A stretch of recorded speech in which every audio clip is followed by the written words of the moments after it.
ലോകത്തിന്മേൽ ദൈവത്തിനുള്ള സകല നിയന്ത്രണവും നഷ്ടപ്പെട്ടുവോ എന്ന് ചിന്തിക്കത്തക്കവണ്ണം താങ്കളുടെ സാഹചര്യം താങ്കളെ കൊണ്ടെത്തിക്കാറുണ്ടോ? ദൈവമേ, അങ്ങ് അവിടില്ലേ എന്ന് ചോദിക്കുവാൻ തോന്നത്തക്കവണ്ണം നിയന്ത്രണാതീതമായ ചുറ്റുപാടിൽ ആകുന്നുവോ താങ്കൾ? കർത്താവേ, അവിടുന്ന് എന്നെ എന്തിനിവിടെ കൊണ്ടുവന്നു എന്ന് എനിക്ക് മനസ്സിലാകുന്നില്ല എന്നാണോ താങ്കൾ പറയുന്നത്? എതിർപ്പുകൾ സഹിച്ചു മടുത്തു. ചെയ്യാത്ത കുറ്റത്തിന് ക്രൂശിക്കപ്പെട്ടിരിക്കുന്നു. എങ്ങോട്ട് തിരിഞ്ഞാലും പ്രതികൂലം. ബുദ്ധിമുട്ടിന്റെ കാര്യം പറയേണ്ടതില്ല. എന്തെങ്കിലും ഫലപ്രദമായി ചെയ്യാം എന്ന് വിചാരിച്ചിട്ട് പരിമിതികൾ മാത്രം. രോഗം അടിക്കടി അലട്ടുന്നു. ദൈവം എന്നെ മറന്നു കാണുമെന്നാണോ സുഹൃത്തെ താങ്കൾ ചിന്തിക്കുന്നത്? എന്നാൽ ഇതിനേക്കാളൊക്കെ വലിയ പ്രതിസന്ധിയിൽ കഴിഞ്ഞിരുന്ന ഒരു മനുഷ്യന്റെ ആശ്വാസവാക്കുകളാണ് ഈ ദിവസങ്ങളിൽ നാം ചിന്തിച്ചുകൊണ്ടിരിക്കുന്നത്.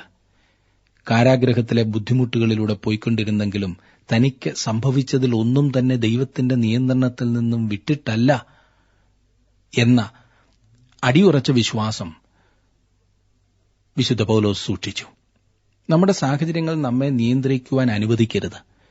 ദൈവത്താൽ നിയന്ത്രിക്കപ്പെടുന്നവരാകണം നാം. എഫെസ് ലേഖനം 2-ാം അധ്യായം നാം പഠിച്ചു കഴിഞ്ഞതായിരുന്നല്ലോ. 3-ാം അധ്യായത്തിന്റെ മുഖവുരയായ ചില കാര്യങ്ങൾ നാം ചിന്തിക്കുകയും ചെയ്തു. ഞാൻ പറഞ്ഞു, ഈ ലേഖനത്തിലെ ഉപദേശപരമായ ഭാഗത്തിലെ ഒടുവിലത്തെ അധ്യായമാണിത് എന്ന്. 3-ാം അധ്യായം സഭ ഒരു ശരീരമാണെന്നും സഭ ഒരു മന്ദിരമാണെന്നും പഠിച്ചു കഴിഞ്ഞു. ഇനിയും പഠിക്കുന്നത് സഭ ഒരു മർമ്മമാകുന്നു എന്നത്രേ. മർമ്മം എന്നതുകൊണ്ട് ഏതോ കഥ പറയുവാൻ പോകുന്നു എന്ന അർത്ഥത്തിലല്ല. പിന്നെയോ, ദൈവം ഇതുവരെ വെളിപ്പെടുത്താതിരുന്നതെന്തോ താൻ ഇവിടെ വെളിപ്പെടുത്തുന്നു എന്ന അർത്ഥത്തിലാണ്. ദൈവത്തിന്റെ രഹസ്യം എന്ന് ആരോ പറഞ്ഞു. ഈ മർമ്മത്തെക്കുറിച്ചുള്ള വിശദീകരണത്തിലേക്ക് നമുക്ക് പ്രവേശിക്കാം. 3-ാം അധ്യായത്തിന്റെ 1-2 വാക്യങ്ങളിൽ നാം വായിക്കുന്നു, അത് നിമിത്തം പൗലോസ് എന്ന ഞാൻ ജാതികളായ നിങ്ങൾക്ക് വേണ്ടി ക്രിസ്തുയേശുവിന്റെ ബദ്ധനായിരിക്കുന്നു. നിങ്ങൾക്കായി എനിക്ക് ലഭിച്ച ദൈവകൃപയുടെ വ്യവസ്ഥയെക്കുറിച്ച്. ഒരു ബന്ധനസ്ഥൻ എന്ന സ്ഥിതിയിൽ പൗലോസ് തന്റെ ഇപ്പോഴത്തെ സാഹചര്യം വിവരിക്കുന്നു. താൻ ജാതികളോട് സുവിശേഷം അറിയിച്ചു എന്ന കാരണത്താലാണ് പൗലോസ് ബന്ധിക്കപ്പെട്ടത്. ഇപ്പോൾ ജാതികൾക്ക് പുതിയ പദവികൾ ലഭിച്ചു. കഴിഞ്ഞ അധ്യായത്തിൽ പൗലോസ് അത് വിശദീകരിച്ചത് നാം കണ്ടുകഴിഞ്ഞല്ലോ. ദൂരസ്ഥരായിരുന്നവർ, അന്യരായിരുന്നവർ, പ്രത്യാശയില്ലാതിരുന്നവർ, ദൈവമില്ലാതിരുന്നവർ ഇപ്പോൾ ക്രിസ്തുവിനാൽ അകത്തേക്ക് പ്രവേശിപ്പിക്കപ്പെട്ടിരിക്കുന്നു. ഈ കാരണങ്ങളാലെല്ലാം പൗലോസ് അവർക്കായി പ്രാർത്ഥിക്കുവാൻ പോകുന്നു. എന്നാൽ പ്രാർത്ഥിക്കുവാൻ തുടങ്ങുന്നതിനു മുൻപ് പൗലോസ് ആ മർമ്മത്തെക്കുറിച്ച് സംസാരിക്കുവാൻ തുടങ്ങുകയാണ്. എന്നാൽ 14-ാം വാക്യത്തിൽ പെട്ടെന്ന് അവൻ വിഷയത്തിലേക്ക് മടങ്ങി വരുന്നു. 1-ാം വാക്യവും 14-ാം വാക്യവും തമ്മിലുള്ള ബന്ധം ശ്രദ്ധിച്ചാലും, പൗലോസ് എന്ന ഞാൻ ജാതികളായ നിങ്ങൾക്ക് വേണ്ടി ക്രിസ്തുയേശുവിന്റെ ബദ്ധനായിരിക്കുന്നു. അത് നിമിത്തം ഞാൻ സ്വർഗ്ഗത്തിലും ഭൂമിയിലുമുള്ള സകല കുടുംബത്തിനും പേർ വരുവാൻ കാരണമായ പിതാവിന്റെ സന്നിധിയിൽ മുട്ടുകുത്തുന്നു. 1-ാം വാക്യത്തിന്റെയും 14-ാം വാക്യത്തിന്റെയും ഇടയിലുള്ളതെല്ലാം ഒരു അനന്യവാക്യം ആകുന്നു. തന്റെ പ്രാർത്ഥനയിലേക്ക് വരുന്നതിനു മുൻപ് അവൻ ആ മർമ്മത്തെക്കുറിച്ച് സംസാരിക്കുവാൻ പോകുകയാണ്. അത് നിമിത്തം എന്നത് ഈ അനന്യവാക്യത്തിന്റെ ആരംഭം കുറിക്കുന്നു. നിങ്ങൾക്കായി എനിക്ക് ലഭിച്ച ദൈവകൃപയുടെ വ്യവസ്ഥയെക്കുറിച്ച് നിങ്ങൾ കേട്ടിട്ടുണ്ടല്ലോ എന്ന അനുമാനത്തിലാണ് ഈ കാര്യങ്ങൾ ഇടയിൽ ചേർത്തിരിക്കുന്നത്. ദൈവത്തിന്റെ പ്ലാനിനെക്കുറിച്ചും ക്രമീകരണത്തെക്കുറിച്ചും പൗലോസ് സംസാരിക്കുന്നു. അങ്ങനെ ദൈവം പൗലോസിനെ വിളിക്കുകയും ജാതികളുടെ ഇടയിലേക്ക് അയക്കുകയും ചെയ്തു. മറ്റ് അപ്പോസ്തലന്മാരുടേതുമായി താരതമ്യം ചെയ്യുമ്പോൾ പൗലോസിന്റെ ശുശ്രൂഷ വ്യത്യസ്തവും പ്രത്യേകവുമായിരുന്നു. ഗലാത്യ ലേഖനം 2-ാം അധ്യായത്തിന്റെ 7-ാം വാക്യത്തിൽ പറഞ്ഞിരിക്കുന്നത്, നേരെ മറിച്ച് പരിച്ഛേദനയുടെ അപ്പോസ്തലത്വത്തിനായി പത്രോസിനോടുകൂടെ വ്യാപരിച്ചവൻ ജാതികൾക്കായി എന്നോടുകൂടെയും വ്യാപരിച്ചതുകൊണ്ട്. ദൂത് വ്യത്യസ്തമല്ലായിരുന്നു. എന്നാൽ ദൂത് ആർക്കു വേണ്ടിയിട്ടുള്ളതായിരുന്നോ അവർ വ്യത്യസ്തരും വ്യത്യസ്തമായ കൂട്ടത്തിൽ ഉൾപ്പെട്ടവരുമായിരുന്നു. ജാതികളുടെ അടുത്തേക്ക് ചെന്നിട്ട് പൗലോസ് പറഞ്ഞു, നിങ്ങൾ ദൂരെ പോയിരുന്നവരായിരുന്നു, എന്നാൽ ഇപ്പോൾ ക്രിസ്തുവിലൂടെ നിങ്ങൾക്കുള്ളിൽ പ്രവേശിക്കാവുന്നതാണ്. പത്രോസ് തന്റെ സ്വന്തം ജനമായ ഇസ്രായേലിന്റെ അടുത്തേക്ക് ചെന്ന് പറഞ്ഞു, ആകാശത്തിന് കീഴെ ഭൂമിക്ക് മീതെ നമുക്ക് രക്ഷിക്കപ്പെടുവാൻ യേശുവിന്റെ നാമമല്ലാതെ വേറൊന്നില്ല എന്ന്. ഫിലിപ്പിയിലെ കാരാഗ്രഹ പ്രമാണിയോട്, അതെ, യഹൂദേതരനായ ഒരു വ്യക്തിയോട് പൗലോസ് പറഞ്ഞു, കർത്താവായ യേശുക്രിസ്തുവിൽ വിശ്വസിക്കുക, എന്നാൽ നീയും നിന്റെ കുടുംബവും രക്ഷിക്കപ്പെടും. 2 വ്യത്യസ്ത വിഭാഗം ആളുകളോടായിരുന്നെങ്കിൽ തന്നെ പത്രോസിനും പൗലോസിനും ഒരേ ദൂതായിരുന്നു പ്രസംഗിക്കുവാനുണ്ടായിരുന്നത്. ഇപ്പോൾ ഒരു പുതിയ കാര്യമാകുന്നു ഇവിടെ സംഭവിക്കുന്നത്. പഴയ നിയമത്തിൽ അവർക്കുണ്ടായിരുന്നതിനേക്കാൾ വ്യത്യസ്തമായ ഒരു വ്യവസ്ഥയാകുന്നു ഇപ്പോൾ അവർക്കുള്ളത്. പൂർണ്ണമായും വ്യത്യസ്തമായി തീർന്ന ഒരു വ്യവസ്ഥിതി. പൗലോസ് ഒരു പരീശനായിരുന്നപ്പോൾ ന്യായപ്രമാണം അനുസരിച്ച് ജീവിച്ചപ്പോൾ ഒരിക്കൽ പോലും ജാതികളോട് പ്രസംഗിക്കുവാൻ പോയിരുന്നില്ല. അവൻ തികച്ചും വ്യത്യസ്തമായ ഒരു വ്യവസ്ഥിതിയുടെ കീഴിൽ ആയിരുന്നു. ഇപ്പോൾ അവൻ പുതിയ ഒരു വ്യവസ്ഥയിലാണ് ആയിരിക്കുന്നത്. അവൻ ജാതികൾക്കായുള്ള ഒരു പ്രേഷിത പ്രവർത്തകനാണ്. അങ്ങനെ പറയുന്നതിനാൽ ദൈവം രക്ഷിക്കുന്ന വിധത്തിൽ മാറ്റമുണ്ടായി എന്നർത്ഥമില്ല. ന്യായപ്രമാണം പാലിക്കുന്നതിനാൽ ഒരുത്തൻ പോലും രക്ഷിക്കപ്പെട്ടിരുന്നില്ല. പിന്നെയോ താൻ ദൈവമഹത്വത്തിൽ നിന്നും വീണുപോയി എന്ന് മനസ്സിലാക്കി രക്തം ചൊരിഞ്ഞുള്ള ഒരു യാഗം കൊണ്ടുവരുമ്പോൾ മാത്രമാണ് ഒരുത്തൻ നീതീകരിക്കപ്പെട്ടിരുന്നത്. ആ യാഗം ക്രിസ്തുവിങ്കിലേക്ക് ചൂണ്ടുന്നതായിരുന്നു. ഈ പുതിയ വ്യവസ്ഥയെക്കുറിച്ചാണ് പൗലോസ് ഇനിയും സംസാരിക്കുവാൻ പോകുന്നത്. ഞാൻ മീതെ ചുരുക്കത്തിൽ എഴുതിയതുപോലെ വെളിപ്പാടിനാൽ എനിക്കൊരു മർമ്മം അറിവായി വന്നു എന്ന് നിങ്ങൾ കേട്ടിട്ടുണ്ടല്ലോ. നിങ്ങളത് വായിച്ചാൽ ക്രിസ്തുവിനെ സംബന്ധിച്ചുള്ള മർമ്മത്തിൽ എനിക്കുള്ള ബോധം നിങ്ങൾക്ക് ഗ്രഹിക്കാമെന്ന് 3-4 വാക്യങ്ങളിൽ നാം വായിക്കുന്നു. വെളിപ്പാടിനാൽ അല്പം മുൻപ് ഞാൻ സൂചിപ്പിച്ചിരുന്നല്ലോ, ഒരു കൂട്ടർ വിശ്വസിക്കുന്നത് ഈ പുതിയ വ്യവസ്ഥിതി പൗലോസിനു മാത്രമേ ലഭിച്ചിരുന്നുള്ളൂ എന്ന് വിശ്വസിക്കുന്ന ഒരു കൂട്ടരുണ്ടെന്ന്. അവർക്ക് ഈ 3-ാം വാക്യമാണ് തങ്ങളുടെ വാദം സ്ഥിരീകരിക്കുവാൻ എടുത്തു കാണിക്കുന്നത്. പൗലോസിന് മാത്രമേ ഈ മർമ്മം അറിയാമായിരുന്നുള്ളൂ എന്നവർ പറയുമ്പോൾ തന്നെ 5-ാം വാക്യത്തിൽ പൗലോസ് പറയുന്നത് എല്ലാ അപ്പോസ്തലന്മാരും അതറിഞ്ഞിരുന്നു എന്നത്രേ. ആ വെളിപ്പാട് പൗലോസിന്റെ മാനസാന്തരം മുതൽ ആരംഭിച്ചതാണ്. അപ്പോൾ കർത്താവ് അവനോട് പറഞ്ഞു, അവൻ സഭയെ പീഡിപ്പിക്കുമ്പോൾ വാസ്തവത്തിൽ അവൻ ക്രിസ്തുവിനെയാകുന്നു പീഡിപ്പിക്കുന്നതെന്ന്. സഭ എന്നത് ക്രിസ്തുവിന്റെ ശരീരമാണ്. ദൈവം പുതിയതെന്തോ ചെയ്യുന്നു എന്ന് പൗലോസ് മനസ്സിലാക്കി. പെന്തക്കോസ്ത് നാളിൽ സഭ സ്ഥാപിതമായി. ഞാൻ വീണ്ടും പറയട്ടെ, ഈ മർമ്മം ദൈവിക രഹസ്യം പഴയ നിയമത്തിൽ വെളിപ്പെടുത്താതിരുന്ന എന്തോ ആയതിനാൽ മനുഷ്യന് അജ്ഞാതമായിരുന്നു. ഇപ്പോൾ പുതിയ നിയമത്തിൽ അത് വെളിപ്പെടുത്തിയിരിക്കുന്നു. ഈ മർമ്മം എന്ന പദം പുതിയ നിയമത്തിൽ 27 പ്രാവശ്യം ഉപയോഗിച്ചിട്ടുണ്ട്. അത് ഏതാണ്ട് 11 വ്യത്യസ്തങ്ങളായ മർമ്മങ്ങളെ സൂചിപ്പിക്കുന്നതാകുന്നു എന്ന് കാണുവാനായിട്ട് സാധിക്കും. അക്കാലത്ത് യവന റോമ ലോകത്തിൽ ഉണ്ടായിരുന്ന നിഗൂഢ മതങ്ങളുമായുള്ള വിപരീതത്വം കാണിക്കുവാനാണ് പൗലോസ് ഇത് രേഖപ്പെടുത്തുന്നത് എന്ന് തോന്നുന്നു. അക്കാലങ്ങളിൽ അനേകം നിഗൂഢ മതങ്ങൾ ലോകത്തിന്റെ ആ ഭാഗങ്ങളിലുണ്ടായിരുന്നു. ഈ പറഞ്ഞവ ക്രൂരമായ ആചാരങ്ങൾ നിർവഹിച്ചിരുന്ന രഹസ്യ സങ്കേതങ്ങളായിരുന്നു. ഈ നിഗൂഢ മതങ്ങളുടെ രഹസ്യങ്ങൾ വെളിപ്പെടുത്തരുതെന്ന് അതിലെ പ്രധാനികൾക്ക് ശക്തമായ മുന്നറിയിപ്പ് നൽകിയിരുന്നു. യവനക്കാർക്ക് ഒരു മർമ്മം എന്ന് പറഞ്ഞാൽ ഒരു പ്രധാനിക്ക് അല്ലെങ്കിൽ മുൻകൈ എടുക്കുന്ന വ്യക്തിയിലേക്ക് പകർന്ന ഒരു രഹസ്യമാകുന്നു. അവർക്കത് ഒരു വ്യക്തിയെക്കൂടി തങ്ങളുടെ കൂടെ ചേർക്കുവാൻ വേണ്ടി വെളിപ്പെടുത്തുന്ന എന്തോ ആകുന്നു, അല്ലാതെ മറഞ്ഞിരിക്കുന്നതോ മനസ്സിലാക്കുവാൻ ബുദ്ധിമുട്ടുള്ളതായതോ അല്ല. അതിലെ അംഗമല്ലാത്തൊരു വ്യക്തിക്ക് നമ്മുടെ അർത്ഥത്തിൽ ഈ രഹസ്യം ഒരു മർമ്മമാകുന്നു. ഇന്നും ഇതുപോലെയുള്ള അനേകം വിഭാഗങ്ങളുണ്ട്. സേവക്കാരെയും അതുപോലെ നമുക്ക് മനസ്സിലാക്കുവാൻ പ്രയാസമായി തോന്നുന്ന വിധത്തിൽ അത്ഭുതങ്ങൾ പ്രവർത്തിക്കുന്നവരെയും ഇന്ന് വളരെയേറെ കാണാറുണ്ട്. ഈ നിഗൂഢ മതങ്ങൾ പ്രബലമായിട്ടുള്ള ഒരു കാലയളവിലാകുന്നു നാം ഇന്ന് ജീവിക്കുന്നത്. ഇതിന് വിപരീതമായി പൗലോസ് പറയുന്നത്, ഞാൻ സുവിശേഷം പ്രസംഗിക്കുന്നില്ല എങ്കിൽ എനിക്ക് അയ്യോ കഷ്ടം എന്നത്രേ. നാം ഇന്ന് ദൈവമർമ്മങ്ങളുടെ ഗ്രഹവിചാരകന്മാരത്രേ. നാം ദൂത് നൽകേണ്ടവരാണ്. നമുക്ക് തന്നെ രഹസ്യമായി സൂക്ഷിക്കുവാനല്ല ദൈവമക്കൾക്ക് ഇത് നൽകിയിരിക്കുന്നത്.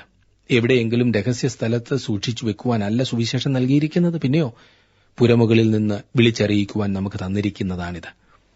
അതുകൊണ്ടാണ് എന്നും രാവിലെയും വൈകിട്ടും ഞാനിത് പുരമുകളിൽ നിന്നും വിളിച്ചറിയിക്കുന്നത്.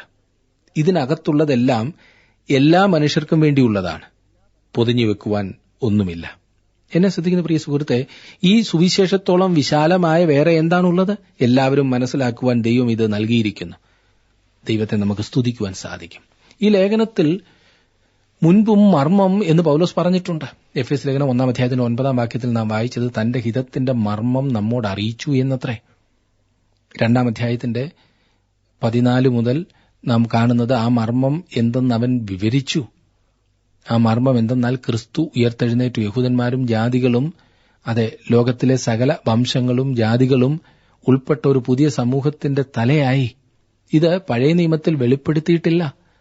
പൗലോസ് അത് പറയുന്നത് റോമാലേഖനം 16 അധ്യായത്തിൽ നാം കാണുന്നു. കൊലോസ് ലേഖനം 1 അധ്യായത്തിന്റെ 26 വാക്യത്തിൽ നാം അത് കാണുന്നുണ്ട്. അത് പൂർവ്വകാലങ്ങൾക്കും തലമുറകൾക്കും മറഞ്ഞുകിടന്ന മർമ്മമെങ്കിലും ഇപ്പോൾ അവന്റെ വിശുദ്ധന്മാർക്ക് വെളിപ്പെട്ടിരിക്കുന്നു എന്ന് വായിക്കുന്നു. അതെ, നമുക്ക് വെളിപ്പെടുത്തി തന്നിരിക്കുന്ന ഈ മർമ്മം നമ്മുടെ ഉത്തരവാദിത്തം വർദ്ധിപ്പിക്കുന്നു എന്ന് മറക്കരുത്. 5ഉം 6ഉം വാക്യങ്ങളിൽ നാം കാണുന്നത് ആ മർമ്മം ഇപ്പോൾ അവന്റെ വിശുദ്ധ അപ്പോസ്തലന്മാർക്കും പ്രവാചകന്മാർക്കും ആത്മാവിനാൽ വെളിപ്പെട്ടതുപോലെ പൂർവ്വകാലങ്ങളിൽ മനുഷ്യർക്ക് അറിവായി വന്നിരുന്നില്ല. അതെ, ജാതികൾ സുവിശേഷത്താൽ ക്രിസ്തുയേശുവിൽ കൂട്ടവകാശികളും ഏക ശരീരസ്ഥരും വാഗ്ദത്തത്തിൽ പങ്കാളികളുമാകണം എന്നുള്ളത് തന്നെ. ഈ മർമ്മം തനിക്ക് മാത്രമായി വെളിപ്പെടുത്തിയിരുന്നതാകുന്നു എന്ന് പൗലോസ് വ്യക്തമാക്കുന്നു. ഇനിയും മർമ്മം എന്നതുകൊണ്ട് താൻ എന്താണ് അർത്ഥമാക്കുന്നത് എന്ന് പൗലോസ് വിശദീകരിക്കുന്നു. പൂർവ്വകാലങ്ങളിലെ മനുഷ്യരും അപ്പോസ്തലന്മാരും പ്രവാചകന്മാരും തമ്മിൽ വളരെ വ്യക്തമായ ഒരു വിപരീതത്വമുണ്ട്. സഭയെ സംബന്ധിക്കുന്ന അല്പം പോലും വെളിച്ചം പഴയ നിയമത്തിൽ ആർക്കും തന്നെ ഉണ്ടായിരുന്നില്ല.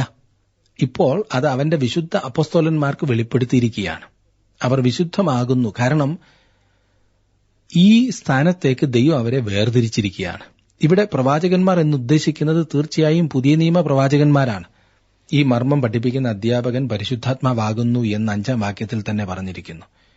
പരിശുദ്ധാത്മാവിന്റെ ആഗമനത്തെക്കുറിച്ച് തന്റെ ശിഷ്യന്മാരെ പഠിപ്പിച്ചപ്പോൾ യേശു കർത്താവ് പറഞ്ഞതും ഇതുതന്നെയാണ്. യോഹന്നാന്റെ സുവിശേഷം 16 അധ്യായത്തിന് 15-ാം വാക്യത്തിൽ നാം വായിക്കുന്നു, പിതാവിനുള്ളതൊക്കെയും എനിക്കുള്ളത്, അതുകൊണ്ടത്രേ അവൻ എനിക്കുള്ളതിൽ നിന്നെടുത്ത് നിങ്ങൾക്ക് അറിയിച്ചു തരും എന്ന് ഞാൻ പറഞ്ഞത്. ചുരുക്കി പറഞ്ഞാൽ എന്താണ് ഈ മർമ്മം? ജാതികൾ രക്ഷിക്കപ്പെടുമെന്നുള്ള വസ്തുത അല്ലത്. ജാതികൾ രക്ഷിക്കപ്പെടുമെന്ന് പഴയ നിയമവും വ്യക്തമായി പഠിപ്പിച്ചിട്ടുണ്ട്. ഉദാഹരണത്തിനായി ഞാൻ ചില വേദഭാഗങ്ങളൊന്ന് വായിക്കാം. യെശയ്യാ പ്രവചനം 11-ാം അധ്യായത്തിന്റെ 10-ാം വാക്യത്തിൽ നാം കാണുന്നത്, അന്നാളിൽ വംശങ്ങൾക്ക് കൊടിയായി നിൽക്കുന്ന യിശായി വേരായവനെ ജാതികൾ അന്വേഷിച്ചു വരും, അവന്റെ വിശ്രാമ സ്ഥലം മഹത്വമുള്ളതായിരിക്കും. ഇനിയും 60-ാം അധ്യായത്തിന്റെ യെശയ്യാ പ്രവചനം 60:3 വായിക്കുന്നു, ജാതികൾ നിന്റെ പ്രകാശത്തിലേക്കും രാജാക്കന്മാർ നിന്റെ ഉദയശോഭയിലേക്കും വരും. യെശയ്യാ പ്രവചനത്തിൽ തന്നെ വീണ്ടും 42-ാം അധ്യായത്തിന്റെ 6-ാം വാക്യത്തിൽ നാം വായിക്കുന്നത്, കുരുട്ട് കണ്ണുകളെ തുറപ്പാനും ബദ്ധന്മാരെ കുണ്ടറയിൽ നിന്നും അന്ധകാരത്തിലിരിക്കുന്നവരെ കാരാഗൃഹത്തിൽ നിന്നും വിടുവിപ്പാനും യഹോവയായ ഞാൻ നിന്നെ നീതിയോടെ വിളിച്ചിരിക്കുന്നു. ഇനിയും സക്രിയ പ്രവചനത്തിലേക്ക് വരാം. 2-ാം അധ്യായത്തിന്റെ 11-ാം വാക്യത്തിൽ നാം വായിക്കുന്നു, അന്നാളിൽ പല ജാതികളും യഹോവയോട് ചേർന്ന് എനിക്ക് ജനമായി തീരും, ഞാൻ നിന്റെ മധ്യ വസിക്കും, സൈന്യങ്ങളുടെ യഹോവ എന്നെ നിന്റെ അടുക്കൽ അയച്ചിരിക്കുന്നു എന്ന് നീ അറിയുകയും ചെയ്യും. ഒടുവിലായി മലാക്കി പ്രവാചകൻ പറയുന്നത് നോക്കാം. 1-ാം അധ്യായത്തിന്റെ 11-ാം വാക്യം, സൂര്യന്റെ ഉദയം മുതൽ അസ്തമനം വരെ എന്റെ നാമം ജാതികളുടെ ഇടയിൽ വലുതാകുന്നു, എല്ലായിടത്തും എന്റെ നാമത്തിന് ധൂപവും നിർമ്മലമായ വഴിപാടും അർപ്പിച്ചു വരുന്നു, എന്റെ നാമം ജാതികളുടെ ഇടയിൽ വലുതാകുന്നുവല്ലോ എന്ന് സൈന്യങ്ങളുടെ യഹോവ അരുളി ചെയ്യുന്നു. മനസ്സിലായല്ലോ? ജാതികൾ രക്ഷിക്കപ്പെടും എന്നുള്ളതല്ല മർമ്മം. എങ്കിൽ പിന്നെ എന്താണ് മർമ്മം?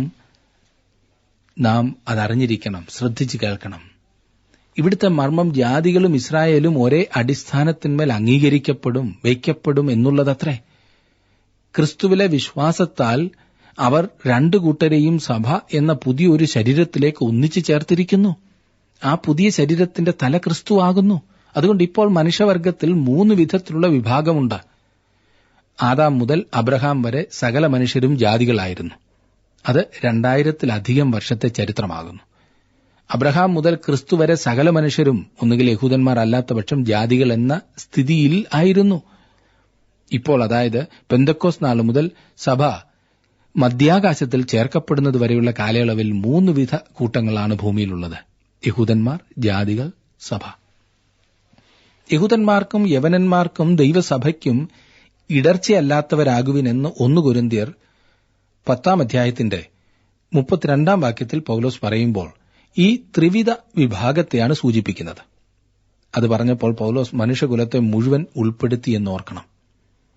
സഭയുടെ മാതൃകകൾ പഴയ നിയമത്തിൽ ഉണ്ടായിരുന്നെങ്കിലും സഭ എന്നത് പഴയ നിയമ യാഥാർത്ഥ്യങ്ങളിലൊന്നായിരുന്നില്ല. ക്രിസ്തു അരുളി ചെയ്തത്, ഈ പാറമേൽ ഞാൻ എന്റെ സഭയെ പണിയുമെന്നത്രേ. അവനത് പറയുമ്പോഴും അത് ഭാവി കാലത്തിലാണ് പറഞ്ഞത്. ക്രിസ്തു സ്വർഗ്ഗത്തിലേക്ക് പോയി കഴിഞ്ഞ് പെന്തക്കോസ്ത് നാളിലാണ് ക്രിസ്തീയ സഭ ആരംഭിച്ചത്. സഭ ആരംഭിച്ചപ്പോൾ അംഗങ്ങൾ മുഴുവൻ യഹൂദന്മാരായിരുന്നു എന്നത് സത്യം തന്നെ. എന്നാൽ ഈ മാറ്റത്തിന്റെ ഒരു കാലയളവുണ്ടായിരുന്നു. അതെ, ജാതികളെ കൂടി സഭയിലേക്ക് കൊണ്ടുവന്ന സമയം. സഭ എന്നതൊരു ശരീരമാകുന്നു. അത് യഹൂദന്മാരാലും ജാതികളാലും രൂപം കൊണ്ട ഒരു സമൂഹം. ആ ശരീരത്തിന്റെ തല ക്രിസ്തുവും. ഈ വലിയ മർമ്മം വെളിപ്പെട്ട് കിട്ടിയെന്ന് മാത്രമല്ല, പൗലോസിനൊരു ദൈവിക നിയോഗവും ലഭിച്ചു. അതായത്, അവന് നൽകിയ ശുശ്രൂഷയെക്കുറിച്ചാണ് അടുത്ത വാക്യത്തിൽ നാം വായിക്കുന്നത്. ആ സുവിശേഷത്തിന് ഞാൻ അവന്റെ ശക്തിയുടെ വ്യാപാരപ്രകാരം എനിക്ക് ലഭിച്ച ദൈവത്തിന്റെ കൃപാദാനത്താൽ ശുശ്രൂഷക്കാരനായി തീർന്നു. താൻ ജാതികളുടെ അപ്പോസ്തലനാകുന്നു എന്ന വസ്തുതയാൽ ഈ മർമ്മം തനിക്കറിവായി വന്നു എന്നത് പൗലോസിനെ ഒട്ടും കൂടിയവനാക്കുന്നില്ല എന്നിവിടെ വ്യക്തമാണ്. ഇത്ര വലിയ മർമ്മം വെളിപ്പെട്ട് കിട്ടിയ വ്യക്തിക്ക് എന്തെങ്കിലും ഒരു പ്രത്യേകത, ഒരു ഉയർന്ന സ്ഥാനം ഉണ്ടാകേണ്ടതുണ്ട് എന്ന് പൗലോസ് ചിന്തിച്ചില്ല. ശുശ്രൂഷകൻ എന്ന പേര് മാത്രമേ അവൻ എടുക്കുന്നുള്ളൂ, ദാസൻ. ഇന്ന് ഈ ശുശ്രൂഷകൻ എന്ന് പറഞ്ഞാൽ തന്നെ തെറ്റിദ്ധരിപ്പിക്കുവാൻ ഇടയുള്ള പദമാണ്. കാരണം ഈ വാക്ക് സഭയിലെ ഔദ്യോഗിക ശുശ്രൂഷകൻ, പാസ്റ്റർ അല്ലെങ്കിൽ അച്ഛൻ എന്നൊക്കെ നാം കേൾക്കാറുള്ള അർത്ഥത്തിൽ ഉപയോഗിച്ചു വരുന്നു. എന്നാൽ ആ പദം പുതിയ നിയമത്തിൽ അങ്ങനെ ഒരു അർത്ഥത്തിൽ ഉപയോഗിച്ചിട്ടില്ല. അതിന്റെ പ്രാഥമിക അർത്ഥം ദാസൻ എന്നാണ്, അടിമ. ഈ മർമ്മത്തോടുള്ള ബന്ധത്തിൽ താൻ കർത്താവിന്റെ ദാസനായി ശുശ്രൂഷിച്ചു എന്നാണ് പൗലോസ് അർത്ഥമാക്കുന്നത്. തന്റെ ലോകപ്രകാരമുള്ള പദവികൾ എന്തെന്നോ സുഖ സൌകര്യങ്ങൾ എന്തെന്നോ ഒന്നും നോക്കുവാൻ പൗലോസിന് സമയമുണ്ടായിരുന്നില്ല. അവന് ശുശ്രൂഷിക്കുവാൻ മാത്രമേ സമയമുണ്ടായിരുന്നുള്ളൂ. കാരണം അവന് അതിമഹത്തായ ഒരു മർമ്മം വെളിവാക്കപ്പെട്ടു. തനിക്ക് ലഭിച്ചിരിക്കുന്ന ചെറിയ ആയുസ്സിൽ ആ മർമ്മം എത്രയും അധികം പേരെ അറിയിച്ച് ശുശ്രൂഷ തികയ്ക്കുവാനാണ് പൗലോസ് ആഗ്രഹിക്കുന്നത്. ഇന്ന് ശുശ്രൂഷിക്കുവാൻ നമുക്ക് സമയമില്ല. പദവിയും അവകാശങ്ങളും പറഞ്ഞ് വഴക്കുണ്ടാക്കുവാൻ നാം സമയം കളയുന്നു. ക്രിസ്തു ഇല്ലാതെ ജനങ്ങൾ നശിക്കുന്നത് നമ്മുടെ ഹൃദയത്തിന്റെ ഭാരമായി തീരുമ്പോൾ നാം മറ്റെല്ലാം മറക്കും. ശുശ്രൂഷ മാത്രമാകും നമ്മുടെ ചിന്ത. മറ്റൊന്നും നമ്മെ ഭാരപ്പെടുത്തുകയുമില്ല. മറ്റുള്ളവരെയും അവരുടെ ആവശ്യങ്ങളെയും കാണുവാനും അവരെ സഹായിക്കുവാനും താങ്കൾ തയ്യാറാകുമ്പോൾ ദൈവം തന്നെ ആ കാര്യത്തിൽ താങ്കളെ സഹായിക്കും. കഴിവില്ല എന്ന് പറഞ്ഞു മാറുകയല്ല, ഉള്ള അവസരങ്ങളെ പ്രയോജനപ്പെടുത്തുകയാണ് വേണ്ടത്. ഒരു ഭക്തൻ പറഞ്ഞു, ഈ ആയുസ്സിൽ നിനക്കുള്ള ഒരേ ഒരു ജോലി ആത്മാക്കളെ ആദായപ്പെടുത്തുക എന്നതത്രേ. പൗലോസിനെ ശൗലിൽ നിന്നും രൂപാന്തരപ്പെടുത്തിയത് ദൈവകൃപയുടെ ദാനമാകുന്നു എന്നവൻ സാക്ഷിക്കുന്നു.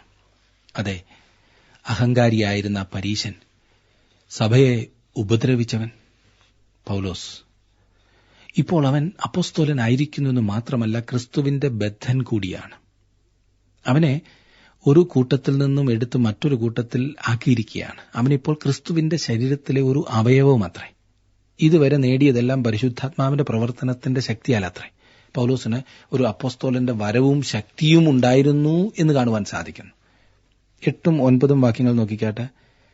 സകല വിശുദ്ധന്മാരിലും ഏറ്റവും ചെറിയവനായി എനിക്ക് ജാതികളോട് ക്രിസ്തുവിന്റെ അപ്രമേയ ധനത്തെക്കുറിച്ച് പ്രസംഗിപ്പാനും സകലവും സൃഷ്ടിച്ച ദൈവത്തിൽ അനാദികാലം മുതൽ മറഞ്ഞുകിടന്ന മർമ്മത്തിന്റെ വ്യവസ്ഥ ഇന്നതെന്ന് എല്ലാവർക്കും പ്രകാശിപ്പിപ്പാനുമായി ഈ കൃപ നൽകിയിരിക്കുന്നു. നാം ഇന്ന് ഒരു വ്യവസ്ഥിതിയിലാണ്, ഒരു വ്യത്യസ്ത വ്യവസ്ഥയിൽ, അല്ലെങ്കിൽ സഭയുടെ ഒരു മർമ്മത്തിലാണ് ജീവിക്കുന്നത്. അത് സകലവും സൃഷ്ടിച്ച ദൈവത്തിൽ പൂർവ്വകാലങ്ങളിൽ മറഞ്ഞിരിക്കുകയായിരുന്നു. അതേ സുഹൃത്തെ, ദൈവം നമ്മോട് ഇതുവരെ പറഞ്ഞിട്ടില്ലാത്ത അനേകം കാര്യങ്ങളുണ്ട്. ഞാൻ സ്വർഗ്ഗത്തിലെത്തുവാൻ കാത്തിരിക്കുന്നതിന്റെ ഒരു കാരണം അതത്രേ. ഇപ്പോൾ എനിക്ക് അധികമൊന്നും അറിയില്ല എന്ന് താങ്കൾക്ക് തോന്നുന്നെങ്കിൽ അത് ശരിയാണ്. എനിക്കധികം പോയിട്ട് അല്പം പോലും അറിയില്ല. നമുക്ക് ഒരുമിച്ച് പഠിക്കുവാനുള്ള ഒരു ശ്രമം മാത്രമാണല്ലോ ഇത്. നിങ്ങൾ എനിക്ക് അയക്കുന്ന കത്തുകളിൽ നിന്നും ഞാൻ എത്രയെത്ര കാര്യങ്ങൾ പഠിക്കുന്നുണ്ടെന്നറിയാമോ? എന്നാൽ ഞാൻ സ്വർഗ്ഗത്തിൽ എത്തുമ്പോൾ വാസ്തവത്തിൽ പഠിക്കുവാൻ ആരംഭിക്കും. എങ്ങനെയായിരിക്കും അവിടുത്തെ പഠനം എന്നെനിക്കറിയില്ല. എന്നാലും അനേകം കാര്യങ്ങൾ പഠിക്കുവാനുണ്ടല്ലോ. വാസ്തവത്തിൽ ദൈവം നമ്മോട് വളരെ ഒന്നും പറഞ്ഞിട്ടുള്ളൂ. ഉദാഹരണത്തിന്, ആ ചെറിയ അണുവിനെക്കുറിച്ചുള്ള വിവരണം അവൻ ആർക്കും നൽകിയില്ല. അതെ, ഭൂമിക്കടിയിലുള്ള രത്നങ്ങളെക്കുറിച്ചുള്ള അറിവൊന്നും ദൈവം ആർക്കും കൊടുത്തിട്ടില്ല. വളരെയേറെ കാര്യങ്ങൾ അവൻ തന്നിൽ തന്നെ സൂക്ഷിക്കുന്നു. കണ്ടുപിടുത്തങ്ങൾ നടത്തുവാൻ ദൈവം മനുഷ്യനെ അനുവദിക്കുന്നു. എന്നാൽ വെളിപ്പാടിനാലല്ലാതെ മനുഷ്യന് കണ്ടുപിടിക്കുവാൻ കഴിയാത്ത ചില കാര്യങ്ങളുണ്ട്. ആ വിധത്തിൽ സഭ ഒരു മർമ്മമാകുന്നു. 8-ാം വാക്യത്തിൽ പൗലോസ് തന്നെ തന്നെ സംബോധന ചെയ്യുന്നത് എങ്ങനെയെന്ന് ശ്രദ്ധിച്ചോ? സകല വിശുദ്ധന്മാരിലും ഏറ്റവും ചെറിയവൻ. ഏറ്റവും ചെറിയ വിശുദ്ധനേക്കാൾ ചെറിയവൻ എന്നാണ് ഇവിടുത്തെ വാച്യാർത്ഥം. ഒരു അപ്പോസ്തോലൻ എന്ന നിലയ്ക്ക് പൗലോസ് എപ്പോഴും താഴ്മയുടെ ഭാവമാണ് എടുത്തിരുന്നത്. 1 കൊരിന്ത്യർ 15-ാം അധ്യായത്തിന്റെ 9-ാം വാക്യത്തിൽ നാം വായിക്കുന്നത്, ഞാൻ അപ്പോസ്തോലന്മാരിൽ ഏറ്റവും ചെറിയവനല്ലോ, ദൈവസഭയെ ഉപദ്രവിച്ചതിനാൽ അപ്പോസ്തോലൻ എന്ന പേരിന് യോഗ്യനുമല്ല എന്നത്രേ. 1 തിമോഥെയോസ് 1-ാം അധ്യായത്തിന്റെ 12-ഉം 13-ഉം വാക്യങ്ങളിൽ നാം വായിക്കുന്നത്, എനിക്ക് ശക്തി നൽകിയ ക്രിസ്തുയേശു എന്ന നമ്മുടെ കർത്താവ് എന്നെ വിശ്വസ്തൻ എന്നെ ശുശ്രൂഷയ്ക്കാക്കിയതുകൊണ്ട് ഞാൻ അവനെ സ്തുതിക്കുന്നു. മുമ്പേ ഞാൻ ദൂഷകനും ഉപദ്രവിയും നിഷ്ഠൂരനുമായിരുന്നു, എങ്കിലും അവിശ്വാസത്താൽ അറിയാതെ ചെയ്തതാകൊണ്ട് എനിക്ക് കരുണ ലഭിച്ചു. ഇത് കൃത്രിമമായ ഒരു വിനയമാണെന്ന് തോന്നിയേക്കാം. വാസ്തവത്തിൽ ആത്മാവ് നിറഞ്ഞ ഒരുവന്റെ സ്വയം വിലമതിപ്പാണിത്. പലർക്കും ആത്മാവിനാൽ നിറയപ്പെട്ടു എന്ന ചിന്ത അഹങ്കാരത്തിനും ശാഠ്യത്തിനും ദുരഭിമാനത്തിനും മാത്രം വഴിയൊരുക്കുമ്പോൾ, ഇവിടെ പൗലോസ് കൂടുതൽ കൂടുതൽ വിനയപ്പെടുകയാണ്. തന്നെക്കുറിച്ച് താൻ പറഞ്ഞിരിക്കുന്ന പ്രസ്താവനകൾ ക്രമമനുസരിച്ച് താരതമ്യപ്പെടുത്തുകയാണെങ്കിൽ പൗലോസ് പ്രായം ചെല്ലുന്തോറും കൂടുതൽ വിനയമുള്ളവനായി തീരുന്നു എന്ന് മനസ്സിലാക്കാം. ഇതെല്ലാമായിട്ടും സുവിശേഷം ജാതികൾക്ക് എത്തിക്കുവാൻ കർത്താവ് അവനെ പ്രത്യേക നിലയിൽ വിനിയോഗിച്ചു. കാരണമുണ്ട്. ഒരു ഭയങ്കര വിപ്ലവം പൗലോസിന്റെ ജീവിതത്തിലുണ്ടായി. ക്രിസ്തുവിന്റെ അപ്രമേയ ധനത്തെക്കുറിച്ച് ജാതികളുടെ ഇടയിൽ പ്രസംഗിക്കുവാൻ അവനെ തെരഞ്ഞെടുത്തു. എത്ര അനുഗ്രഹകരമായിരിക്കുന്നില്ലേ? എല്ലാവർക്കും പ്രകാശിപ്പിപ്പാനുമായി എന്ന് നാം വായിച്ചു. മർമ്മം തർക്കിക്കുവാനോ വാദപ്രതിവാദത്തിനോ വേണ്ടിയുള്ളതല്ല, പ്രസംഗിക്കുവാനുള്ളതാണ്. ഈ മർമ്മത്തിന്റെ വ്യവസ്ഥ ഇന്നതെന്ന് എല്ലാവർക്കും പ്രകാശിപ്പിപ്പാനാണ് പൗലോസ് വിളിക്കപ്പെട്ടിരിക്കുന്നത്. എത്ര നല്ല മാതൃകയില്ലേ? മുൻപോട്ട് പഠിക്കുന്നതിന് മുൻപായി നമുക്ക് ആ വലിയ വിനയത്തെ ഒന്ന് ധ്യാനിക്കാം. അതെ, ദൈവത്തിന്റെ പുത്രനാകുന്നു അത് ആദ്യമായി കാണിച്ചതില്ലേ? താൻ ഈ ഭൂമിയിലേക്ക് താണിറങ്ങി വന്നു, ഒരു മനുഷ്യനായി. ആ വിനയമാകുന്നു നമുക്കും അനുകരിക്കുവാനായിട്ടുള്ളത്, ആ താഴ്മ.